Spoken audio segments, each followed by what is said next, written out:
اپنے مسائل کو حل کرنے کے لیے سبسکرائب کریں آپ کے مسائل کا حل۔ کیا اذان کے دوران نماز پڑھ سکتے ہیں؟ اذان ہو رہی ہو تو نماز پڑھ سکتے ہیں یا کچھ دیر ٹھہر کر نماز پڑھنی چاہیے؟ مریم نواز پڑھ سکتے ہیں نماز، لیکن افضل یہی ہے کہ اذان سن لیں، اطمینان سے اذان سن کے اس کا جواب دیں، پھر اذان کی دعا پڑھیں، اس کے بعد نماز پڑھیں۔ رسول اللہ صلی اللہ علیہ وسلم نے فرمایا کہ جب مؤذن اذان کہے تو فقولوا مثل ما قال المؤذن، تو وہی الفاظ دہرایا کرو جو مؤذن کہہ رہا ہے، لیکن حی علی الصلاۃ اور حی علی الفلاح پہ لا حول ولا قوت الا باللہ کہا کرو۔ تو اگر آپ اذان کے دوران نماز پڑھیں گی تو پھر یہ اذان کا جواب کون دے گا؟ تو اس لیے بہتر یہی ہے کہ اذان کے دوران اذان سنی جائے، انہی الفاظ کو دہرایا جائے کہ اللہ ہم بھی اقرار کرتے ہیں کہ تیرے سوا کوئی عبادت کے لائق نہیں، اور پھر آخر میں درود شریف پڑھ کے نبی صلی اللہ علیہ وسلم پہ دعا پڑھی جائے، اللہم رب هذه الدعوۃ التامہ والصلاۃ القائمہ آت محمدا الوسیلۃ والفضیلہ وابعثہ مقاما محمودا الذی وعدتہ انک لا تخلف المیعاد۔ آپ نے فرمایا جو اذان کا جواب دے اور یہ دعا پڑھے، حلت لہ شفاعتی، میری شفاعت اس کے لیے لازم ہو جائے گی۔ تو اتنی بڑی فضیلت ہے، یہ اس پر عمل کرنا چاہیے۔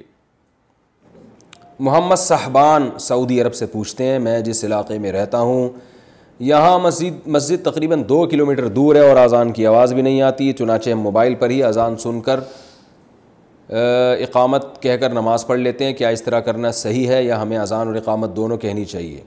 نیز جو نمازیں پڑھی گئی ہیں وہ ادا ہو گئیں کہ نہیں؟ بھائی اس طرح کرنا بالکل بھی ٹھیک نہیں ہے۔ نمازیں تو ہو گئیں، اذان کے بغیر بھی نماز ادا ہو جائے گی، مگر یہ خلاف سنت ہے۔ فرض نماز آپ کو اذان کہہ کے پڑھنی ہے۔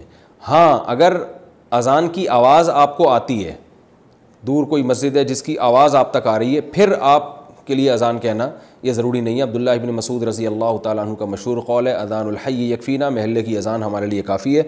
لیکن اگر اذان کی آواز نہیں آتی تو پھر آپ کو چاہیے کہ آپ پراپر طریقے سے اذان کہیں، اقامت، اور پھر اس کے بعد فرض نماز ادا کریں۔ اذان کے بعد درود و سلام کا حکم۔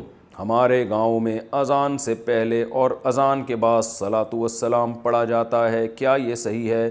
اس بارے میں رہنمائی فرما دیں۔ خواجہ صاحب گجرات پاکستان سے۔ دیکھو بھائی، اللہ کے رسول صلی اللہ علیہ وسلم نے جو ہمیں اذان بتائی ہے وہ اللہ اکبر سے شروع ہوتی ہے اور لا الہ الا اللہ پہ ختم ہوتی ہے۔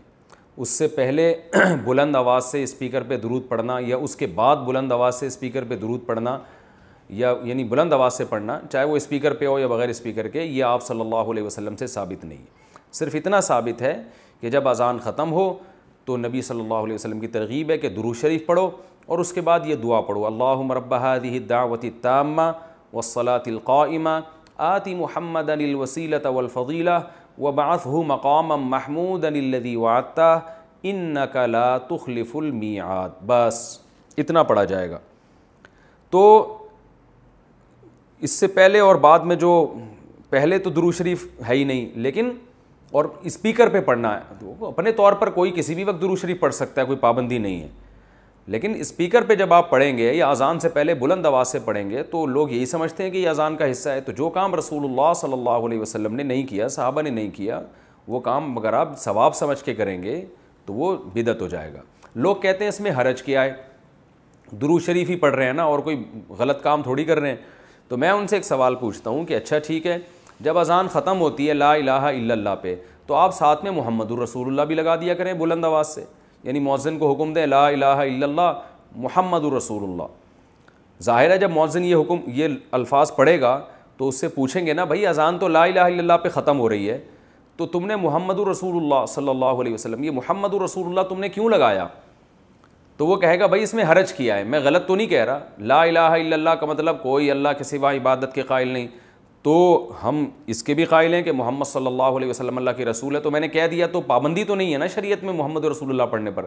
ہم کہیں گے واقعی محمد رسول اللہ پڑھنے پر پابندی نہیں ہے بلکہ ترغیب ہے، لیکن اس موقع پہ نہیں ہے، اس کے علاوہ کسی اور موقع پہ آپ پڑھیں۔ تو یاد رکھیں جیسے اذان جہاں ختم ہو رہی ہے لا الہ الا اللہ پہ، تو ختم کرنے میں جب ہم قرآن و سنت کو فالو کر رہے ہیں تو اذان جہاں سے شروع ہوتی ہے تو شروع کرنے میں فالو کیوں نہیں کرتے، اس میں اپنی طرف سے کیوں ہم نے درود شریف بڑھا دیا ہے؟ تو اس لیے یہ عمل غلط ہے، اس سے اجتناب کرنا چاہیے۔